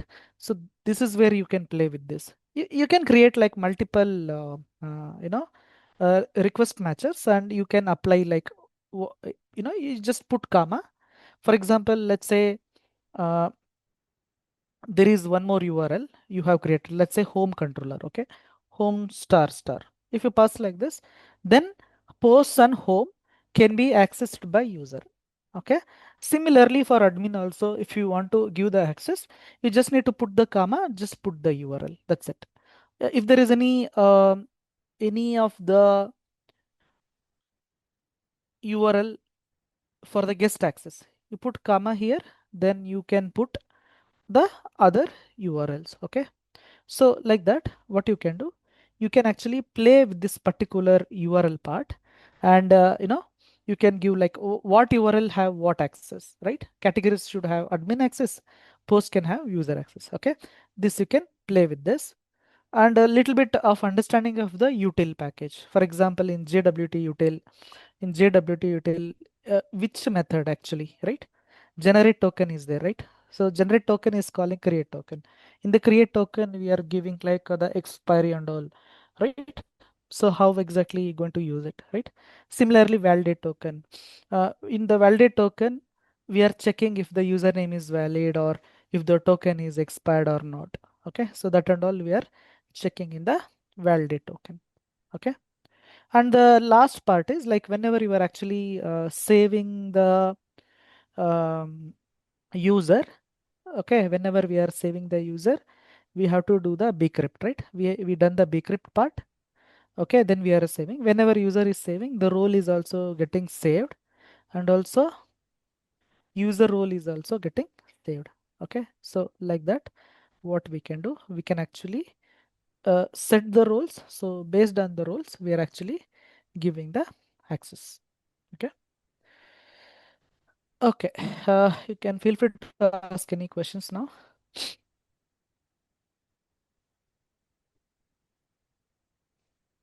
Okay, that Hmm. request matcher, right? So Request matcher in the controller. Yes. Huh. no, not that. So that not request mapping, request matcher. Ha ha Uh, ha. Okay, okay, okay. Got it, got it. It's there in the Spring Security config. Yes. yeah, yeah. Ha ha.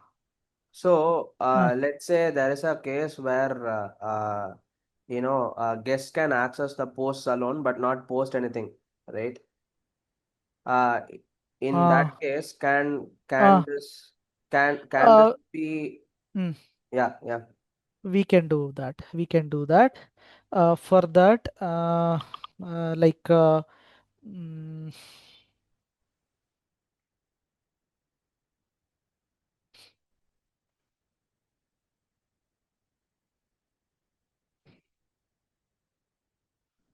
we can do that. I will show you that. We had one example for Swagger.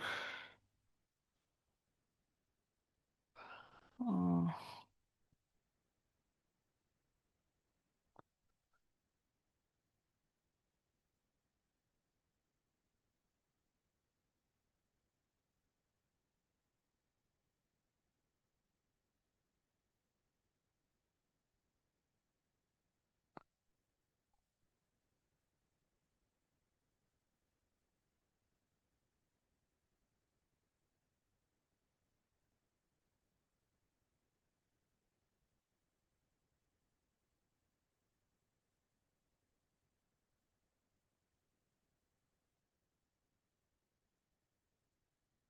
Can I can show you an example. Maybe we can check it in this. I had some project. Okay, we'll check it in GPTs.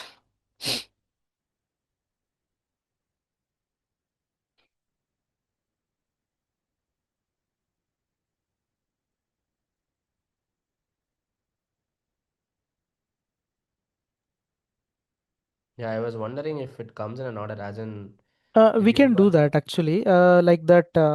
Like I will show you when we will see one example. Okay. Yeah. Only user get a request as guest access.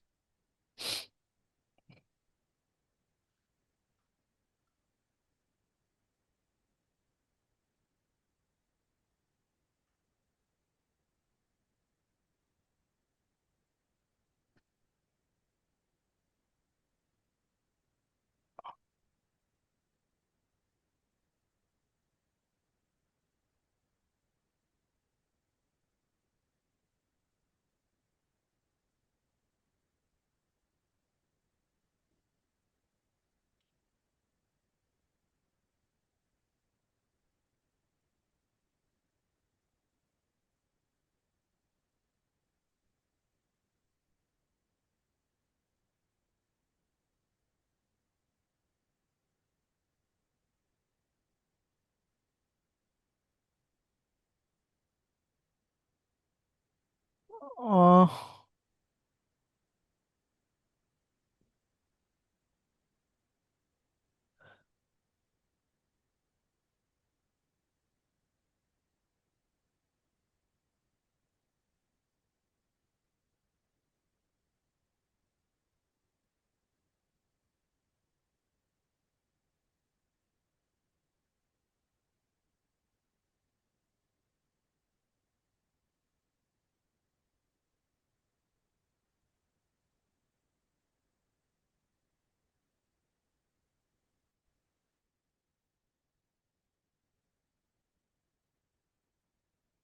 we basically we have to create one array actually. Through array, in that array we have to store. Uh, okay. So like this, like HTTP method get. One array we can create, and in that array we can actually uh, add like HTTP method, then whatever you have, right? So they're telling allow only get request for user API. So they're telling okay HTTP method dot get, right? So instead of that, what we can do, we can actually create one array. Okay. So in that array, so we can add all the methods followed by URL. So like that we can add and we can actually configure it here. Okay. So like that we can do. So they're giving like we can pass like HTTP method dot get command slash user. I think this will work in this case. Or else, if you want individual user, just create one array. In that array, add all the URL, all the HTTP methods. It has to support those things you have to create in one array that you have to pass it here. Okay, so like that you can do. Hmm. Any other questions? So you were saying that Hmm. we do a B crypt, right? Correct. Which essentially means the Hmm. hash is different every time we generate it, right? Correct. Exactly. Exactly. So Hmm. in that case, how is the password? Uh, Mhm. how is it? How is it authenticating the password we give in the Actually, slash login? we have like a encoder and decoder is there, right? Yeah. Uh, Actually, it will actually decode. In this case, do we have encoder, encoder? Okay. Request filter, custom user details.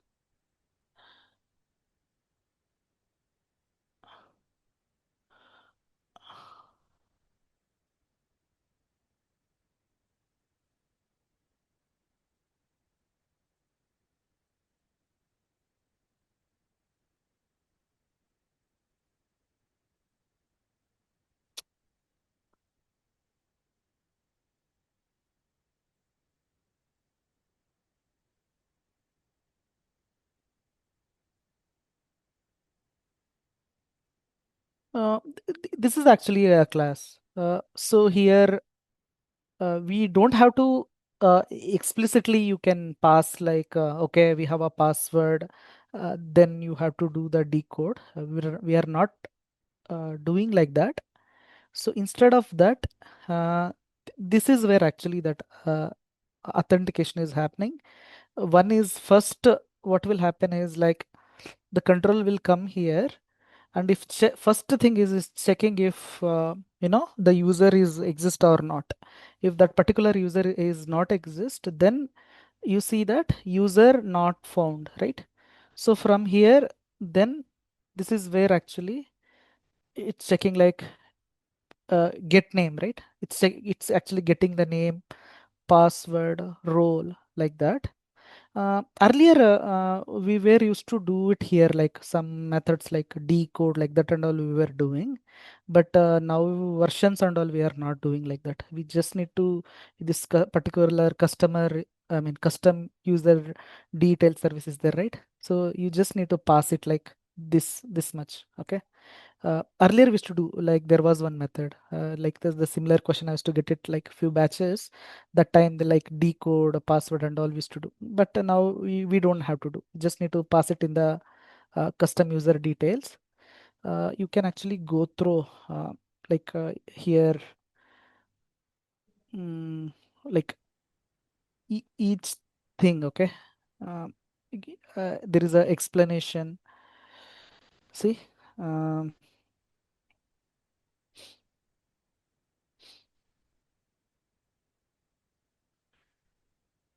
so like that, for example, we have used JWT request filter, right? So why we have used, so here fetches user from the DB, right?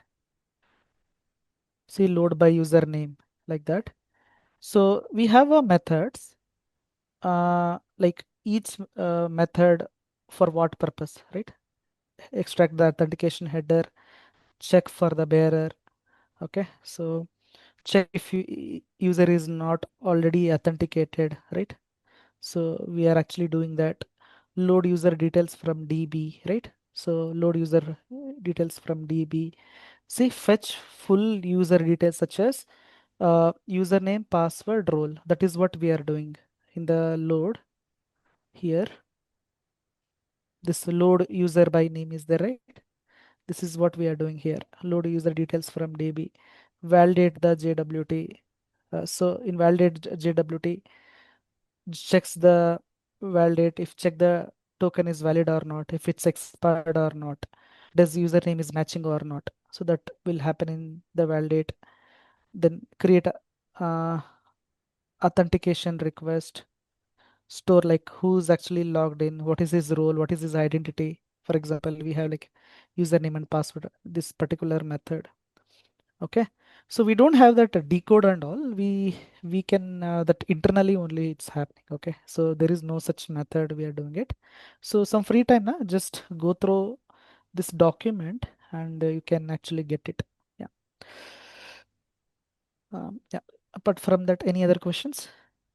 The place where you hard coded the Mm. username and password detail, right? Yeah, There where it's startup.config. Huh. yeah, yeah. So in this you are Mm. using the Huh. encrypt method, right?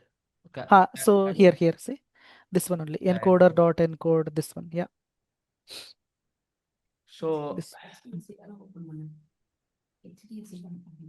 see, we have used password encoder like this, and the encoder, you know, encoder dot encode.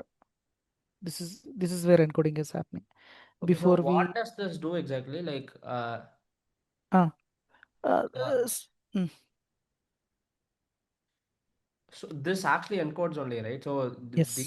Mm. the JWT utils does not okay, JWT utils does not have to do anything with this firstly, is it? Yes, it has to do nothing. Okay, so Yeah. just I have created this particular class. So this particular class will be invoked whenever you create the whenever you start the project. This Mm. particular configuration class will be invoked. Right, Now right. these roles will be created. When you are creating the role, here basically the password, whenever we are saving the password, we are just encoding it, adding the role, and we are just saving it. That's it. Okay, okay, okay, Okay. okay. And also, Mm. a JWT token, you gave 10 hours of expiry time, right? So Ha ha. Yes. Yes. when Ha. yeah, so when let's say the user logs out, Mm. that JWT token has to be invalidated, right? How does that work? Because mm-hmm. Then again, we have to create some custom classes. Here, in our project, we are not doing that. You know, log out and see that and all. Again, you have to go to the Spring Security config. Okay, in Mm. Spring Security config, here we have to play. Here we have to play. Okay, so now what I recommend you is, there is one website. There is one website called as like Code Java Spring Security. Spring Security. Okay. So this is a good website. This one, Spring Security tutorials, right? Uh, See, we haven't done anything. Like for example, uh, we haven't created any of the URL.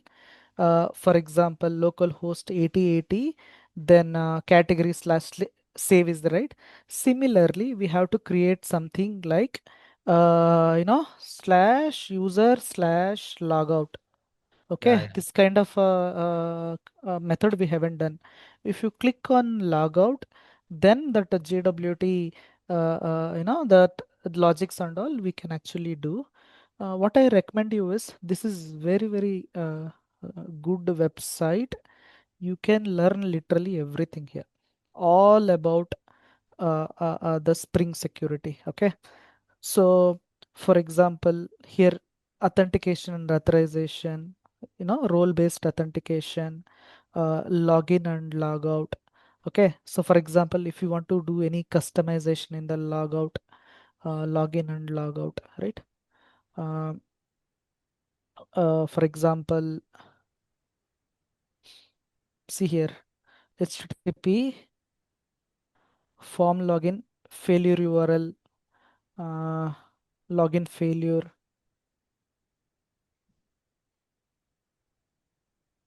logout. Yeah. So see, when what will happen, like HTTP logout URL, right? See, you have like two options. One is like you can actually configure it here. Okay. Whenever you do the logout, and you can mention one code saying that whatever the token it got generated, that has to expire. Okay. You can write the logic here, or you can write the logic in the user controller also. You can create one controller for logout. In that logout, we have to identify what is the method it has to log out. Okay, so that logic. But the currently we have written uh, for normal. Okay, just we have given like that. That and all, you can play with this. So you can try from your end. Okay, I will upload this project. You can try your end. If you not able to do, probably tomorrow I will get you. Okay, it's simple code. We just need to add it in the, either whether it can be a user controller or in the Spring Security config for slash logout. We have to add that code. Nothing much like that you can do. Okay. Yeah.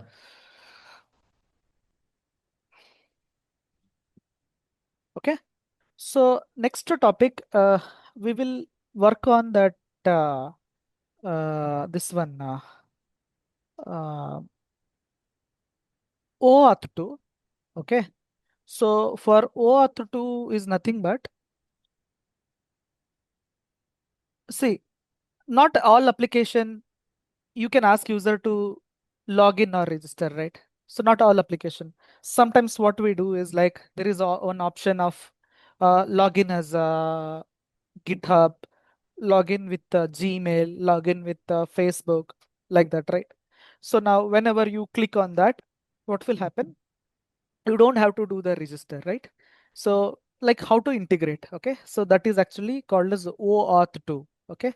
So that is like next week. As you know that tomorrow we don't have any session, right? So next week we will be working on that OAuth 2. So guys, I will update this particular source code in the drive, okay? So just play with this, okay? Just to create a new controller. So for that, give the permission, okay, and give the role, and also try to pass the token. Create the just try to log in as a user, log in as a admin, create the token, pass the token to the and one more thing is, see, whenever you are passing a token, okay, people get confused. For example, you see params is there, okay. People what they do, they put it here, key and value, and they click on send. It will not work. You have to pass it in headers, okay. In header, authorization bearer token, not in the params. People what they do, they open the params tab, they do authorization, then they pass the token. It will not work. Why it will not work? Because we have mentioned that here. If you open this request filter, the request filter, we told that it should be in header, get header, authorization, then bearer, okay. So pass it in header, not in the params, okay. So that you have to keep in mind, okay. So play with this, and next week when you come back, and also log out, also try to implement. If you are not able to do, I will do it. It's just one function. We have to add it either in the user controller or in the Spring security config, nothing much, okay. Okay, guys. So that's it for my end. So next week, OAuth 2 we will work. There are few more topics. Okay. For example, we have to work on JUnit. We have to work on Maven. Okay. So then we have to work on something called as Redis cache. Okay. So how exactly going to?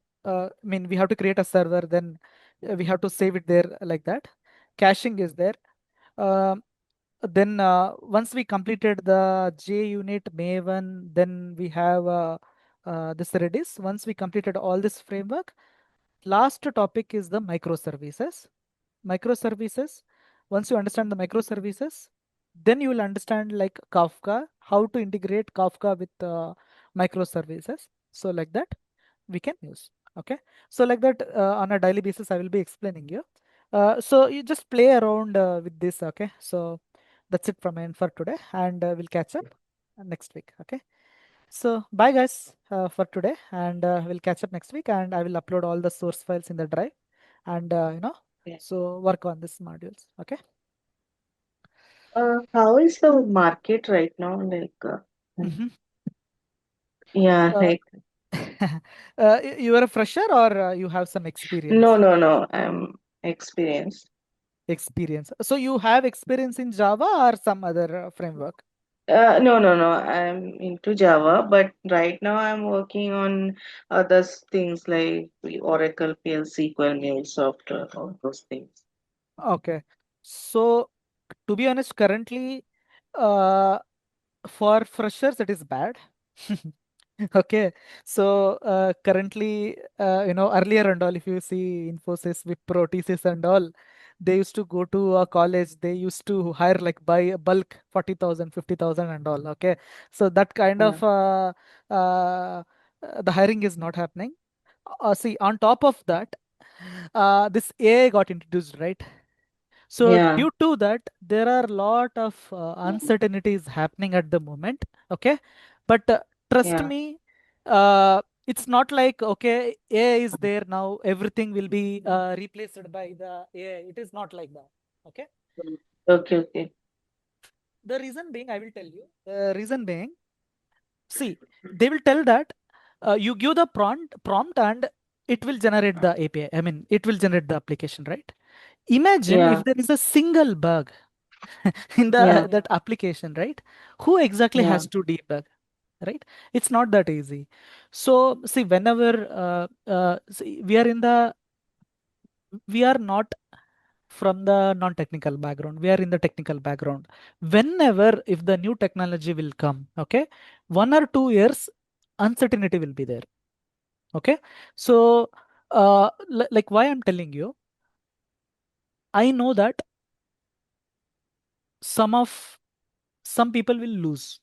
Okay, especially QAs. Okay, problem. Developers also. It's not like that in future entirely uh, AI implementation will happen. Okay, service sector will die. That's not going to happen. But there is a possibility. Uh, how it will be?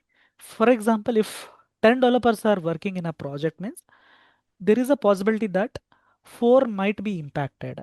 But the good news is that people who get impacted, okay, the new Yeah. roles on AI will open. Okay. Okay. Okay. So now what will happen? Whoever is losing, now the new roles on AI will come. Okay. Because Okay. earlier and all, like whatever the code we want to write, right? So AI was Yeah. not there. We used to go to some, we used to take maybe some reference website to creation of a API like that. So, okay, there was a requirement. Now, based on the requirement, we used to write the code earlier. Now, what happened? You give the requirement, it will give you the code, right? We don't have to go to different website, refer it and write it, right? So like that now, now what is happening is whatever result you wanted, you don't have to spend a lot of time in searching. So it will give you the code. But the good news is, you know, it, there are some positions will be impacted and there will be new opportunities will come. Okay, so the market is currently like that because of it will take some time to settle down. Okay, but trust me, it is not like overnight uh, um, um, can happen everything. It's not like that. So see, before, not now. Okay, we have a tools. Okay, itself it will generate all the application code and everything. But why still in the market they are not using? It's not that easy. We are basically, let's say, enterprise application, whether it can be a banking, whether it can be a especially the fintech. Okay, if they're generating like that, imagine if there is a single bug is there inside. It's not at all possible. So if there is a large project, so what we do, like each developer, each tester, they will test and we are deploying. So currently, why not? Why the bugs and all not frequent? Because no, the big project will be breakdown into multiple modules.